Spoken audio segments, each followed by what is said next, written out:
আমাদেরকে পারফেক্ট হতেই হবে, যে কোনো কাজের মধ্যে আমাদেরকে 100তে 100ই হতে হবে, এই চিন্তা যখন আমাদেরকে আক্রান্ত করে, এটা মোটেও আমাদের জন্য ইতিবাচক হয় না।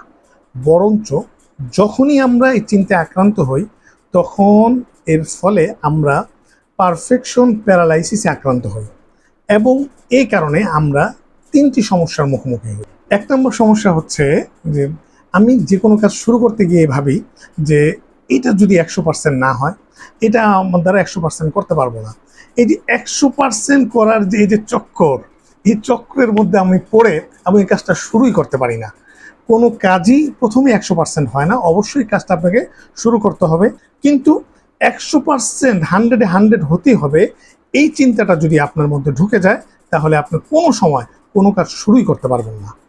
দ্বিতীয় যে সমস্যার আমরা মুখোমুখি তা হচ্ছে আমরা নিজেকে অন্যের সামনে ফ্ললেস বা নিখুঁত বা দাগহীনভাবে উপস্থাপন করার এই তাগিদ আমাদের ভেতর কাজ করতে থাকে, এই চাপটা আমরা অনুভব করতে থাকি।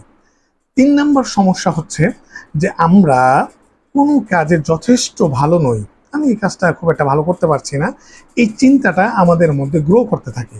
এর ফলে আমরা নিজেদেরকে অবমূল্যায়িত করতে থাকি। এই যে 3টা সমস্যা বললাম, এর সার্বিক পরিণতি হচ্ছে যে এর ফলে আমাদের মধ্যে চাপ, হতাশা এবং আত্মবিশ্বাসের অভাব দেখা দেয়, এবং আসলে এর ফলে দিন শেষে আমরাই ক্ষতিগ্রস্ত হই।